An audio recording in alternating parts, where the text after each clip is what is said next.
গেছে ওর নাম হচ্ছে ভাইয়ের বউ মারা গেছে, ভাইয়ের নাম হচ্ছে সুজন, যে ভাই বউ মারা গেছে তার নাম সৌভিক। আর ভাইপোর বউ এই জায়গায় ডেড স্পট, এই জায়গায় লাশ রেখে আমি হসপিটালে গেছি, আমার সে লাশ কই? এই জায়গাতে লাশটা কোথায় গেল? কোথায় লাশ কোথায়?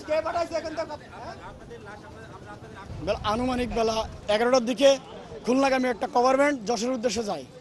এই মোড়ে আসার পর একটা ভ্যান ও একটা ইজি বাইক পাশাপাশি ছিল, তারা দুজন খুলনাগামী যশোরগামী যায় কভারভ্যান, খুলনাগামী যাচ্ছিল এই দুটো গাড়ি। হঠাৎ এই মোড়ে আসলি কভারভ্যানটা গাড়িটা ওই দুটো ইজি বাইক এবং ভ্যানের উপরে ঠেলে ওঠে। ঘটনাস্থলে দুজন মারা যায়, ও হসপিটালে যাওয়ার পরে একজন মারা যায়, মোট 3 জন মারা যায়। আর একটা শিশু বাচ্চাকে নিয়ে যাওয়া হয়েছে খুলনায়, এবং তার অবস্থা খুবই আশঙ্কাজনক। বিক্ষুব্ধজনক প্রতি বছর এই জায়গায় এই অ্যাক্সিডেন্টগুলো ঘটে। এখানে কোনো স্থানীয়ভাবে এখানে কোনো পার্মানেন্ট কোনো বিট নাই। আমরা প্রতি বছরই এভাবে বলি যে আমাদের একটা পার্মানেন্ট দুটো স্পিড ব্রেকার তৈরি করে দেন, কিন্তু হয় না। কিন্তু আজকে আমাদের দাবি যে নগদে এখনই এ জায়গায় স্পিড ব্রেকার হওয়ার পরে আমরা এখান থেকে গাড়ি ছেড়ে দেবো, তার আগে আমরা গাড়ি ছাড়বো না। এটা হলো আমাদের দাবি।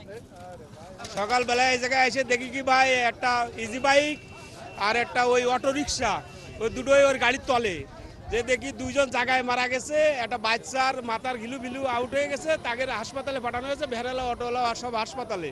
কারণ এই অবস্থায় 3 জন মারা গেছে উপস্থিত, আর একজন মনে করেন খুব অবস্থা তার খারাপ। এখন আমরা এই সব রাস্তাঘাট আটকায় দিছি। এই জায়গাটা মোড় 18-20 জন, 5 জন, 7 জন প্রত্যেকটা দুর্ঘটনায় মরে। এই জন্যই এখানে ভিড় না হওয়া পর্যন্ত আমরা এই ধর্মঘট উঠবো না। এই হচ্ছে আমাকে এলাকার লোকের দাবি।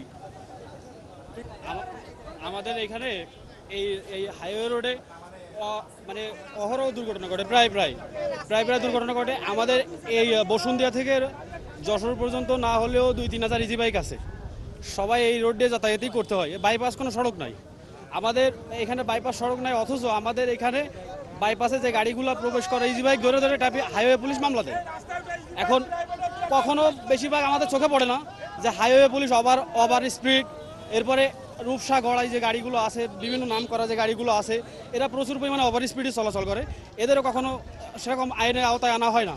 যতগুলো ট্রাক আছে বেপরোয়া চলে, আইনের আওতায় আনা হয় না। শুধু আইনের আওতায় আছে ইজি বাইক।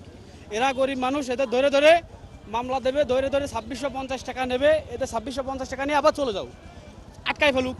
এই গাড়িগুলো যে ইম্পোর্ট করতেছে সরকার, এগুলো তো তাহলে এই রাস্তা দিয়ে চলতে হবে, টাকাতে কিনতেছে না, এগুলো এই রোডে চলাচল করে, সেগুলো বিকল্প কোনো রাস্তা নাই, এই রোড দিয়ে চলাচল করবে।